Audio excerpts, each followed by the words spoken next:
তৃতীয় শ্রেণী বিজ্ঞান। তো আজকে আমরা সমাধান করব এই যে দেখো দ্বিতীয় অধ্যায়, ঠিক আছে। দ্বিতীয় অধ্যায় পুরোটা আজকে একটি ভিডিওতে সমাধান করব। তো দ্বিতীয় অধ্যায় যা যা আছে এই যে এই কাজটি সমাধান করব, তার প্রশ্ন যা আছে সব কিছু একটি ভিডিওতে সমাধান পেয়ে যাবা।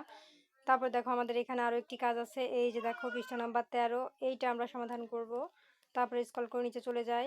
তারপর দেখো এখানে এই যে আরও একটি কাজ আছে, এটা আমরা সমাধান করব। তারপরে আমরা স্ক্রল করে নিচে চলে যাব। এই যে দেখো এইখানে আরও একটি কাজ আছে, এটা আমরা সমাধান করব। তারপরে আমরা নিচে দেখো আরও কাজ আছে আমাদের, এই দেখো এখানে আরও একটি কাজ আছে, এটা আমরা সমাধান করবো। এটা পৃষ্ঠা নাম্বার 21। আর পরবর্তীতে হচ্ছে 22 পৃষ্ঠার প্রশ্ন, টিক চিহ্ন, এগুলো আমরা সমাধান করব।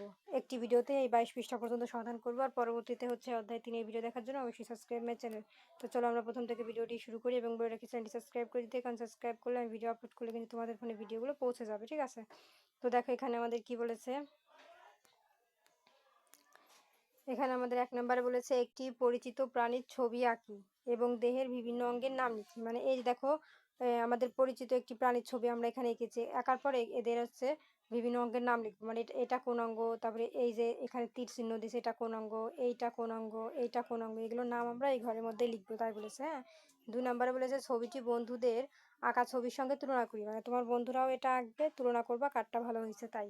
আর 3-এ বলেছে ছবিটি প্রাণীর সাধারণ অঙ্গগুলো নিয়ে সহপাঠীর সাথে আলোচনা। মানে সহপাঠী বলতে তোমার বন্ধুদের সাথে আলোচনা করার কথা বলা হয়েছে। তো চলো এই অঙ্গের নাম কোথায় কি কি বসবে আমরা এটা দেখে নিই।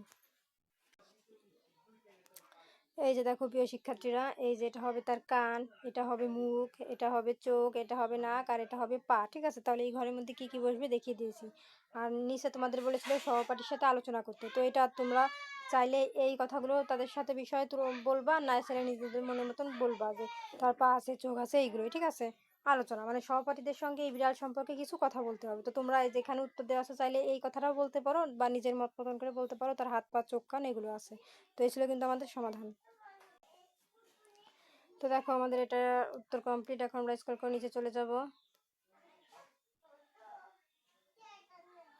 এই যে দেখো আমাদের এখানে বলেছে নিচের মতো করে খাতায় একটি ছক তৈরি করি। এখানে বলেছে দেহের বিভিন্ন অঙ্গ, এই যে চোখ, কান, নাক, মুখ, পাখনা, ডানা, পা। তো হচ্ছে বিভিন্ন অঙ্গের দেহের বিভিন্ন অঙ্গ। আর এই চোখের কাজ কি তা আমরা এর মধ্যে লিখবো, আর কানের কাজ কি তা এর মধ্যে লিখবো, নাকের কাজ কি তা এর মধ্যে লিখবো, মুখের কাজ কি তা এর মধ্যে লিখবো। মানে প্রত্যেকটার কাজ কি কি আমরা এর মধ্যে লিখবো, ঠিক আছে। তো চলো উত্তরগুলো দেখে নিই। আর দেখো এখানে আমাদের এই সেম প্রশ্ন করেছে যে প্রাণীদের বিভিন্ন অঙ্গের কাজ কি। তো এই যে এর মধ্যে যেগুলো বসবে তোমরা এইগুলোই ওর মধ্যে দিয়ে দিবা। যে ওখানে বলেছে প্রাণীদের বিভিন্ন অঙ্গের কাজ কি, তাদের চোখ, কান, নাক এগুলোই তো আছে, তাহলে এগুলোর কাজ কি এই যে এর মধ্যে আমরা লিখবো, তাহলে এর মধ্যে যাও উপরেরটাও তাই লিখে দিবা। তো চলো আমরা উত্তরটি দেখে নিই। তো এই যে দেখো চোখের কাজ কি, এই যে প্রাণীর আশেপাশে সবকিছু দেখতে, খাবার গ্রহণ করতে, শত্রুর কবল থেকে রক্ষা করতে সহায়তা করে।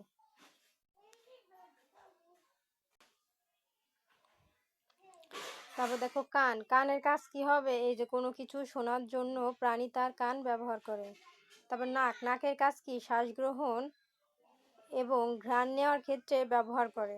তার মুখ, মুখের কাজ কি খাদ্য গ্রহণ, পানি গ্রহণ করতে সহায়তা করে। তারপর পাখনা, পাখনার কাজ কি এই যে পানিতে সাঁতার কাটতে সহায়তা করে। ডানা, ডানার কাজ কি এই যে উড়ার ক্ষেত্রে কাজে লাগে। পা, পায়ের কাজ কি হাঁটা, দৌড়ানো ও লাফ দেওয়ার ক্ষেত্রে ব্যবহার করা হয়। তো এই ছিল কিন্তু আমাদের উত্তর।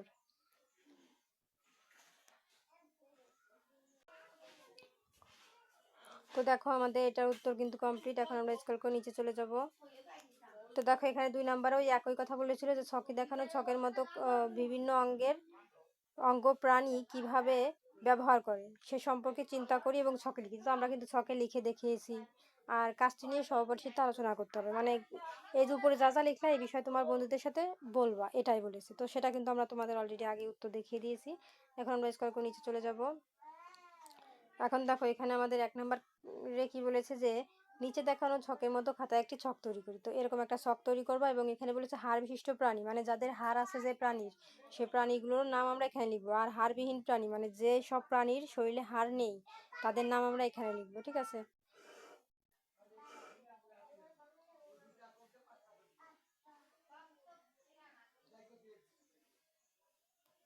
তো চলো উত্তরটা দেখে নিই। এই যে দেখো আমাদের এখানে প্রাণীর ছবি দেওয়া আছে, এর মধ্যে থেকে আমাদের বেছে উপরে লিখতে হবে কোনগুলো প্রাণীর হাড় আছে আর কাদের হাড় নেই। এই দেখো 2 নম্বরে বলে দিয়েছে নিচের ছবিগুলো পর্যবেক্ষণ করি। তো আমরা ছবিগুলো দেখে নিলাম। তারপরে বলেছে পর্যবেক্ষণের ভিত্তিতে যেগুলোকে মেরুদণ্ড বিশিষ্ট ও অমেরুদণ্ড বিশিষ্ট এই 2 দলে ভাগ করি এবং ছকে লিখি। কাজটি সহপাঠীদের সাথে আলোচনা করি। মানে উত্তরগুলো নিয়ে সহপাঠীর সাথে আলোচনা করার কথা বলা হয়েছে, ঠিক আছে।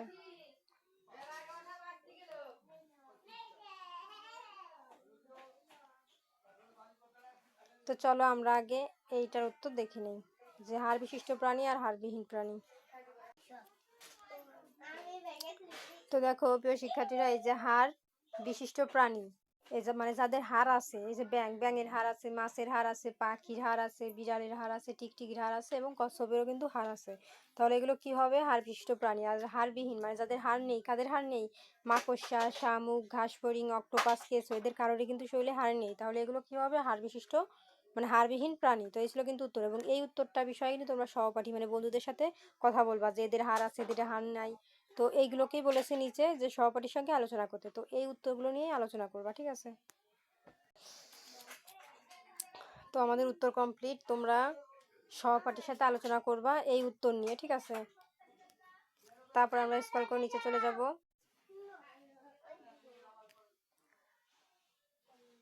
এই দেখো এখানে বলেছে মেরুদণ্ডী প্রাণী মানে যে প্রাণীর মেরুদণ্ড নাই।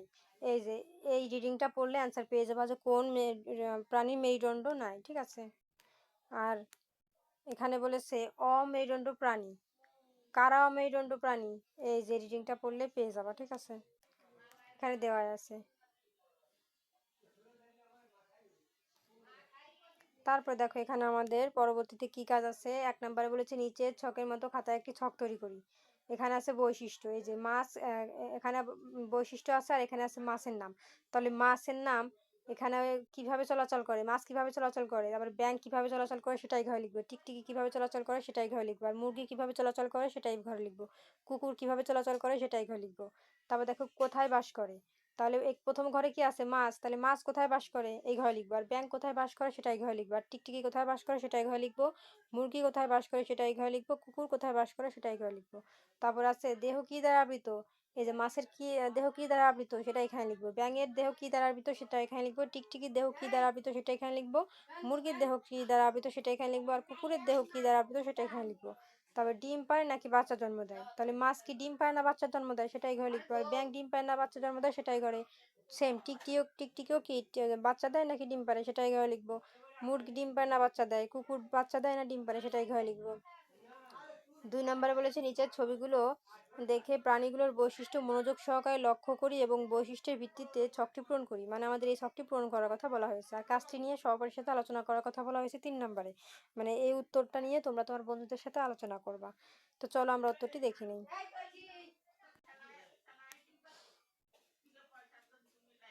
এই যে দেখো আমাদের উত্তর, এই যে বৈশিষ্ট্য, মাছের বৈশিষ্ট্য কি হবে? এই যে পাখনা দিয়ে সাঁতার কাটে। আর ব্যাঙ কিভাবে চলাচল করে? পা দিয়ে লাফিয়ে। আর টিকটিকি কিভাবে চলাচল করে? পায়ের সাহায্যে বুকে ভর দিয়ে। আর মুরগি কিভাবে চলাচল করে? পায়ের সাহায্যে। কুকুর কিভাবে চলাচল করে? পায়ের সাহায্যে। তারপরে আছে কোথায় বাস করে, এই যে মাছ কোথায় বাস করে? পানিতে। আর ব্যাঙ কোথায় বাস করে? জল ও স্থল উভয় জায়গায়। আর টিকটিকি কোথায় বাস করে? স্থলে। স্থল মানে কি? উপরে। আর মুরগি কোথায় বাস করে? যে স্থলে। স্থল মানে কি? উপর, মানে মাটির উপরে। আর কুকুর কোথায় বাস করে? এটাও স্থলে। এরাও কিন্তু সবাই উপরেই বাস করে। তারপরে দেহ কি দ্বারা আবৃত, এই যে মাছের দেহ কি দ্বারা আবৃত? আইস দ্বারা। আর ব্যাঙের দেহ কি দ্বারা আবৃত? মসৃণ ও ভেজা ত্বকে। আর টিকটিকির শুষ্ক আঁশযুক্ত ত্বকে। তারপরে মুরগির দেহ কি দ্বারা আবৃত? পালক দিয়ে। আর কুকুরের দেহ কি দিয়ে আবৃত? পশম বা লোম ও ত্বকে। তারপরে ডিম পারে নাকি বাচ্চা দেয়, এই যে মাছ ডিম পারে নাকি বাচ্চা দেয়, উত্তর হবে কি? ডিম পারে। মাছ কিন্তু ডিম পারে। আর ব্যাঙ কি করে? ব্যাঙও কিন্তু ডিম পারে। আর টিকটিকি এটাও হবে কি? যে ডিম পারে, এই ঘরে বসবে ডিম পারে। আর মুরগি কি করে? ডিম পারে নাকি বাচ্চা দেয়, মুরগিও কিন্তু ডিম পারে। আর কুকুর কি করে? কুকুর কিন্তু ডিরেক্ট বাচ্চা জন্ম দেয়, এরা কিন্তু ডিম পায় না। তাহলে কি এটার মধ্যে কোথায় কি ঘরে উত্তর বসবে আমি কিন্তু তোমাদের দেখিয়ে দিলাম, ঠিক আছে। আর এই উত্তরটা নিয়ে উত্তরে যা যা লেখা আছে এই উত্তরের এই লেখাগুলো নিয়েই সহপাঠীর সাথে আলোচনা করবা তাই বলেছে। তো আমাদের উত্তর দেখো কমপ্লিট। এই যে দেখো কাজটি নিয়ে সহপাঠীর সাথে আলোচনা করার কথা বলা হয়েছে 3 নম্বরে। তো এই উত্তরটা নিয়ে তোমরা আলোচনা করবা যে মুরগি, ব্যাঙ এরা কি করে এই বিষয়ে। তো এই ছিল আমাদের উত্তর। এখন আমরা স্ক্রল করে নিচে চলে যাব, দেখি আমাদের আর কি কি কাজ আছে।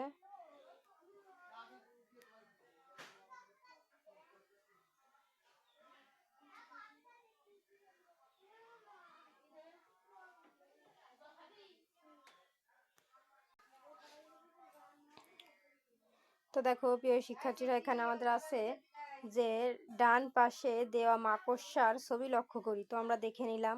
দেখার পরে 2 নম্বরে বলেছে নিচের প্রশ্নগুলি সম্পর্কে চিন্তা করি। দেখো মাকড়সা কি একটি পতঙ্গ? এটার উত্তর কি হবে আমরা দেখব। কেন বা কেন হয় সেটার উত্তর আমরা লিখবো। আর এইটা নিয়ে এই উত্তর নিয়ে কি করতে হবে, যে সহপাঠীর সঙ্গে আলোচনার মাধ্যমে প্রশ্নগুলোর উত্তর খুঁজে বের করি, মানে বন্ধুদের সাথে এই উত্তরটা খুঁজে বের করবো। তো চলো এই 2টা উত্তর আমরা দেখে নিই। তো দেখো এটার উত্তর আমি কি বলবো। এই যে দেখো এখানে বলেছে মাকড়সা কি একটি পতঙ্গ? উত্তরে হবে না, মাকড়সা একটি পতঙ্গ নয়, তাই হবে। হ্যাঁ, তারপরে কেন বা কেন নয়, মানে মাকড়সাটি কেন বা কেন একটি পতঙ্গ নয় সেটা বোঝাচ্ছে। তো এটার উত্তর হবে যে মাকড়সা একটি অমেরুদণ্ডী প্রাণী, তাই এটি একটি পতঙ্গ নয়। তাহলে আশা করি 2টার উত্তর পেয়ে গেছো। প্রথমটার উত্তরে তোমরা লিখবা না মাকড়সা একটি পতঙ্গ নয়, আর দ্বিতীয়টার উত্তরে লিখবা যে মাকড়সা একটি অমেরুদণ্ড প্রাণী, তাই এটি পতঙ্গ নয়। তো এই ছিল কিন্তু উত্তর। আর 3 নম্বরে বলেছে সহপাঠীর সাথে আলোচনা করতে। তো তোমরা এটা নিয়ে এই উত্তরটা নিয়ে সহপাঠীদের সঙ্গে কথা বলবা। তাই তো চলে যাবো এখন পরবর্তীতে। দেখো পরবর্তীতে আমাদের এখানে কি লেখা আছে। 1 নম্বরে বলেছে যে উপরের ছবিগুলো পর্যবেক্ষণ করে নিচের ছকে দল অনুসারে প্রাণীর নাম লিখি। তো এখানে বলেছে মাছ। উপরে আমাদের অনেক দেখো ছবি দেওয়া আছে। হ্যাঁ, এই দেখো মাছ, ব্যাঙ, তো সমস্ত ছবি দেওয়া আছে। এখন এই ছবিগুলো আমরা দেখলাম, দেখার পর এখন কি করবো বলো তো। এখানে বলেছে মাছ, এটা কি প্রাণী? তাহলে আমরা এখানে লিখবো। পাখি, এটা কি প্রাণী? তো আমরা এখানে লিখবো। উভচর, এটা কি? সরীসৃপ, এটা কি? স্তন্যপায়ী, এটা কি প্রাণী? তো আমরা সব এর মধ্যে লিখবো। তো চলো আমরা উত্তরগুলো দেখে নিই। এই যে দেখো আমাদের উত্তর, প্রিয় শিক্ষার্থীরা, এই যে প্রাণী দল, এখানে মাছ ছিল। তো উপরে মাছের ছবি দেওয়া ছিল আমাদের। তো ওটা কি মাছের ছবি ছিল? আমি তো আগেই বলেছিলাম এটা কি প্রাণী, মানে তাহলে ওটা কি মাছের ছবি দেওয়া ছিল? কই মাছের ছবি দেওয়া ছিল। তাহলে প্রাণীর নাম কি হবে? কই মাছ। আর উপরে একটা পাখির ছবি দেওয়া ছিল। পাখিটি কি পাখি ছিল? টুনটুনি পাখি। ছবি দেখে তোমরা চিনতে পারছো ওটা টুনটুনি পাখির ছবি। তাহলে এখানে হবে টুনটুনি পাখি। আর উভচর, উভচর কি? উপরে ছিল কি? ব্যাঙ। ব্যাঙ কিন্তু একটা উভচর, তাহলে এখানে ব্যাঙ, উভচরে ব্যাঙ বসবে। আর সরীসৃপ, সরীসৃপ কি? টিকটিকিকে কিন্তু আমরা সরীসৃপ বলি, তাহলে সরীসৃপের ঘরে টিকটিকি বসবে। আর স্তন্যপায়ী মানে কি? যারা দুধ পান করে। তাহলে কি? গরু আর ছাগল, এদের দুধ কিন্তু বাচ্চারা খায়, তাহলে স্তন্যপায়ী প্রাণী পাইতে কি বসবে? গরু ও ছাগল বসবে। তো দেখো প্রিয় শিক্ষার্থীরা, আমাদের কিন্তু এটার উত্তর কমপ্লিট। এখন আমরা চলে যাব 2 নম্বরে। 2 নম্বরে আমাদের কি বলেছে দেখো, উপরের ছবি পর্যবেক্ষণ করে নিচের ছকে দল অনুসারে প্রাণীর দেহ কি দিয়ে আবৃত লিখি। দেখো মাছ, মাছের দেহ কি দ্বারা আবৃত? পাখির দেহ কি দ্বারা আবৃত? উভচরের দেহ কি দ্বারা আবৃত? সরীসৃপের দেহ কি দ্বারা আবৃত? আর স্তন্যপায়ীর দেহ কি দ্বারা আবৃত? চলো আমরা এগুলোর উত্তর দেখে নিই। এই যে দেখো উত্তর আমাদের মাছ, মাছের দেহ কি দ্বারা আবৃত? আইস দিয়ে। পাখির দেহ পালক দিয়ে আবৃত। উভচরের দেহ মসৃণ ও ভেজা ত্বক দিয়ে আবৃত। আর সরীসৃপের দেহ কি দ্বারা আবৃত? শুষ্ক আইসযুক্ত ত্বক দিয়ে। আর স্তন্যপায়ীর দেহ কি দ্বারা আবৃত? পশম, লোম বা ত্বক দিয়ে। তো এই ছিল কিন্তু আমাদের উত্তর।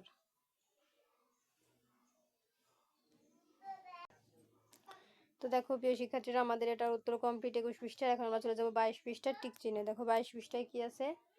নিচের কোন প্রাণীটি স্তন্যপায়ী? তাহলে আমাদের সঠিক উত্তর হবে ক নাম্বার, তিমি। 2 নম্বরে বলেছে নিচের কোন প্রাণীটি মেরুদণ্ডী? সঠিক উত্তর হবে গ, সাপ। 3 নম্বরে আছে পতঙ্গ জাতীয় প্রাণীর কয়টি পা থাকে? 3 নম্বরে হবে 6টি, ক নাম্বার। তো এই ছিল কিন্তু আমাদের টিক চিহ্নের সমাধান। এখন আমরা চলে যাব 2 নম্বরের শূন্য স্থানে। 2 নম্বরে বলেছে যে উল্লেখিত শব্দগুলো থেকে সঠিক শব্দ নিয়ে শূন্যস্থান পূরণ করি। মানে হচ্ছে আমাদের এই যে এর ভিতর থেকে উত্তরগুলো নিয়ে নিচের শূন্যস্থান পূরণ করতে হবে। দেখো ক নাম্বার বলেছে পানিতে বাস করলেও বাচ্চা জন্ম দেয়। তাহলে উত্তরে কি হবে? ক নাম্বার হবে ডলফিন। এই যে এটা হবে ডলফিন, ক নাম্বার। আর খ নাম্বারে আছে প্রাণীর দেহ ঝিরো করে, তাহলে কি হবে? খ নাম্বারে হবে মেরুদণ্ডী, মেরুদণ্ড। এই যে এটা হবে খ নাম্বার, মেরুদণ্ড। এই যে মেরুদণ্ড। তারপর গ নাম্বারে বলেছে অ্যান্টেনা বা শুষ্ক পাওয়া যায় ড্যাশ জাতীয় প্রাণীর দেহে। সঠিক উত্তর হবে গ নাম্বার, পতঙ্গ। এই যে এটা হবে গ নাম্বার, পতঙ্গ। ঠিক আছে, তো আমরা প্রথমে ক নাম্বার উত্তর হবে ডলফিন, খ নাম্বারে হবে মেরুদণ্ড, আর গ নাম্বারে হবে পতঙ্গ। তো এই ছিল আমাদের উত্তর।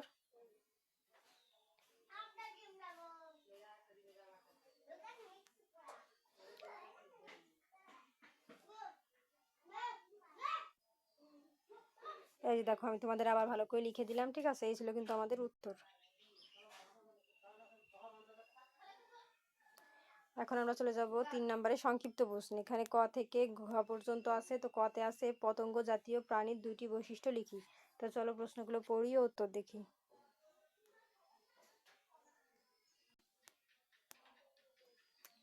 এই দেখো ক নম্বর প্রশ্ন, পতঙ্গ জাতীয় পতঙ্গ জাতীয় প্রাণীর দুটি বৈশিষ্ট্য লিখি। উত্তর যে পতঙ্গ জাতীয় দুটি প্রাণীর বৈশিষ্ট্য হলো, এক, এই দেখো একে হবে এদের দেহ এক ধরনের শক্ত খোলস বা আবরণ দ্বারা ঢাকা থাকে। দুই, লিখবা এদের এক জোড়া অ্যান্টেনা বা শুঙ্গ থাকে। এখন দেখো আমাদের খ নাম্বারে কি আছে। খ নাম্বারে বলেছে উভচর প্রাণীদের দেহ কি ধরনের হয় তা লিখি। উত্তর লিখবা উভচর প্রাণীদের দেহ এক ধরনের মসৃণ ও ভেজা ত্বক দ্বারা আবৃত থাকে। এখন দেখো গ নাম্বার প্রশ্নে আমাদের কি আছে, প্রাণীরা পা দিয়ে কি কি কাজে ব্যবহার করে তা লিখি। উত্তর লিখবা প্রাণীরা পা দিয়ে পা ব্যবহার করে হাঁটতে, দৌড়াতে ও লাফ দেওয়ার কাজে। তো এই ছিল আমাদের গ এর সমাধান।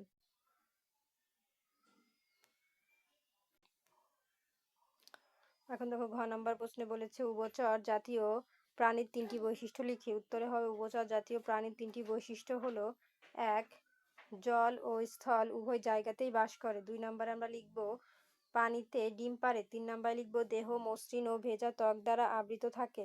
তো এই ছিল আমাদের ঘ নম্বরের সমাধান।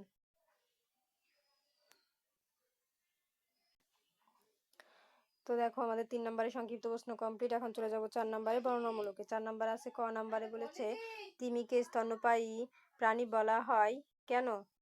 কেন বলা হয়? ঘ নাম্বার আছে। তো 1 থেকে 2টি প্রশ্ন আছে, চলো পড়ি উত্তর দেখি। এই যে আমাদের ঘ নম্বরের প্রশ্ন, আর উত্তরে আমরা লিখেছি স্তন্যপায়ী প্রাণীর বৈশিষ্ট্য হলো এরা বাচ্চা জন্ম দেয় এবং বাচ্চা মায়ের দুধ পান করে। তিমির এসব বৈশিষ্ট্য রয়েছে, তাই তিমিকে স্তন্যপায়ী প্রাণী বলা হয়। তারপরে খ নাম্বার প্রশ্ন আমাদের আছে